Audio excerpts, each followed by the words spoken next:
When conversations get heated, it's easy to lose focus on what's being said.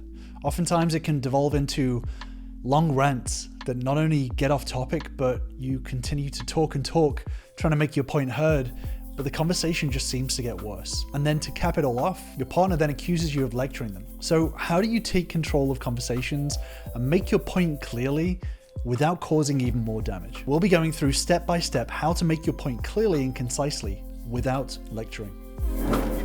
If you're new here, my name's Chris. I'm a creator with ADHD, and I help fellow ultra-normal brains learn the tools to focus, grow, and get stuff done. So it can be easy to get off topic in a conversation. Believe me, I've spent a large portion of my life failing at this. And if you're a fellow ADHDer, it can happen to us much easier than most. So I'm going to go through a step-by-step process you can use each time to make your point clearly without lecturing. But make sure you watch to the end, because there's one fundamental rule that is crucial to making all of these steps work.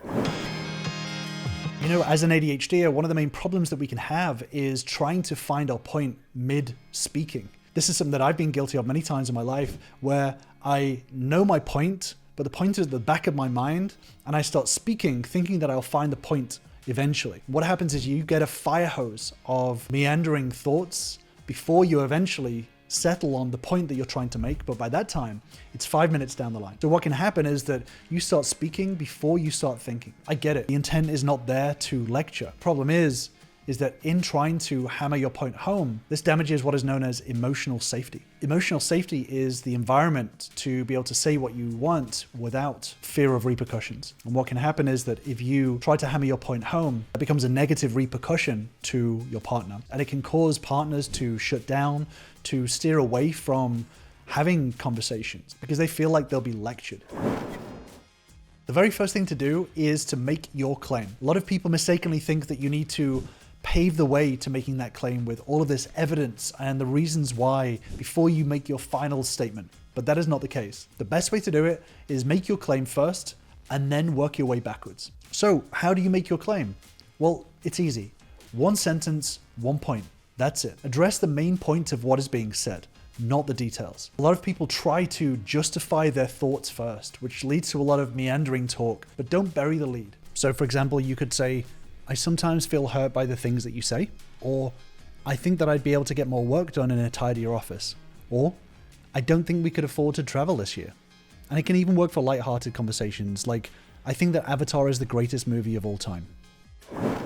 The next step is to give your reasons. Give a clear single sentence as you think why your point is true. Now is not the time to go into the evidence. Simply give one sentence as to your reasoning. What this step does is simply backs up your very first point in a very clear and concise way. And the way that you perform this step is really, really crucial, because this is one of the 4 key relationship skills, which is being a good teacher. If you want to learn a little bit more about that, check out my video, which I'll link to above. So building on the other examples, the next thing you could say is, because the words you use sometimes I think are inaccurate, or because I've learned that my brain gets distracted by lots of stuff around, or because it seems like the budget we had for it was eaten up by other things. For the final example, it could be because it has a huge amount of success.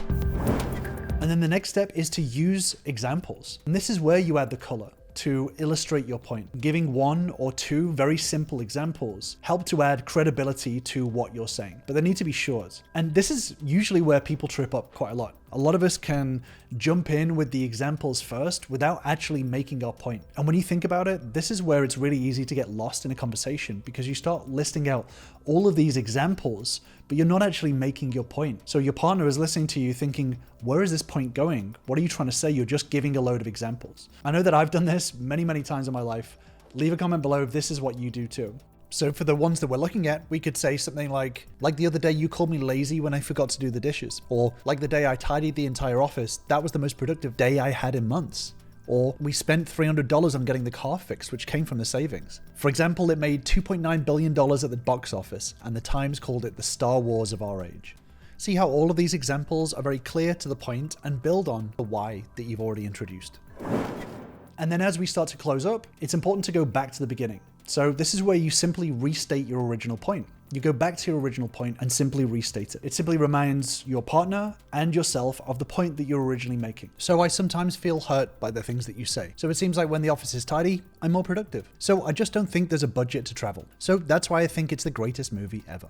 But wait, this is not where you stop. It's really, really important that you do not stop here. If you stop here, this will still seem like a lecture. No matter how well you execute it, no matter how short it is, you're missing one crucial step. So before we jump in with that, if you want more tips, advice, and strategies on ADHD and relationships and communication, then I invite you to sign up for my weekly newsletter or sign up for my free focus bootcamp, where I dig into the tools that myself and other fellow Ultra Normal members use every single day. If you want to start living up to your potential and craft the thriving life that you deserve, click on the link in the description below to join us and take the next step. The most crucial rule of all of this is to approach every conversation with curiosity. This is where you're asking for your partner's thoughts. So if you present any thought or idea without opening up the floor to hear other opinions, other ideas, what you may be missing, then it's a lecture. You're not asking for feedback. And this is why your partner says that you're lecturing, because what happens is you simply state a bunch of opinions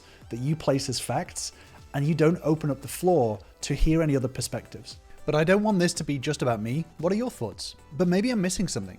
How about you? I'd love to hear if you agree. One of the key things to remember is that communication happens on the receiver's terms. So what this means is that no matter how well you communicate, it will still be filtered through what they receive from you and their interpretations. So even if you are open to hearing other perspectives and opinions, you can't simply hope that they believe that they're allowed to share their thoughts. You have to proactively show that you're open to hearing other perspectives. So this is where you allow your point of view to be discussed. Ask what you could be missing. Be curious as to your partner's opinion. You cannot always assume that you are the expert or the authority on a subject. You need to be open to hearing other perspectives. And this is all about being a good student. And this again is one of the 4 key relationship skills. So make sure you take a look at that video next if you want more information on that.